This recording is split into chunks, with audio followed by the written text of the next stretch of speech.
2017-তে champions ট্রফির ফাইনালের পুনরাবৃত্তি ঘটবে নাকি শক্তিমত্তার বিচারে ম্যাচ জিতে নেবে টিম ইন্ডিয়া? ওয়ানডে পরিসংখ্যানে পাকিস্তানের আধিপত্য থাকলেও সাম্প্রতিক পারফরমেন্সে এগিয়ে রোহিত শর্মারা।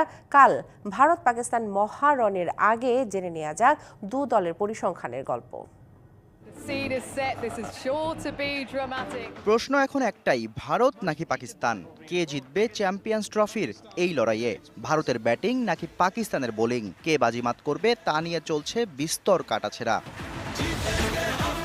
ভারত ব্যাটিংয়ের দুই স্তম্ভ রোহিত বিরাট দুজনেরই পাকিস্তানের বিপক্ষে রেকর্ড বেশ সমৃদ্ধ। এভারেজ দুজনেরই 50-এর উপরে। রোহিতের 2 সেঞ্চুরির বিপরীতে বিরাটের সেঞ্চুরি 3টা। তবে ওয়ানডে পরিসংখ্যান আবার কথা বলছে পাকিস্তানের হয়ে। দু দলের 135 দেখায় 73টা জয় পাকিস্তানের। তবে রিসেন্ট পারফরমেন্সের কথা বললে ঢের এগিয়ে টিম ইন্ডিয়া। শেষ 10 ম্যাচের মধ্যে ভারতের জয় 7টিতেই, পরিত্যক্ত 1টি, পাকিস্তানের জয় 2টিতে। চ্যাম্পিয়ন্স ট্রফিতে আবার 1টি ম্যাচ বেশি জিতেছে পাকিস্তান। 5 দেখায় 3 জয় পাকিস্তানের, ভারতের 2টিতে। তবে পরিসংখ্যানটা শুধুই একটা সংখ্যা, আসল লড়াইটা হবে তো মাঠেই।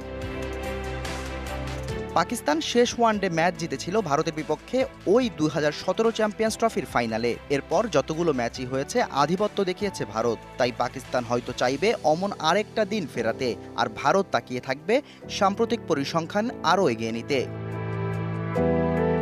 শাহরিয়ার হোসেন,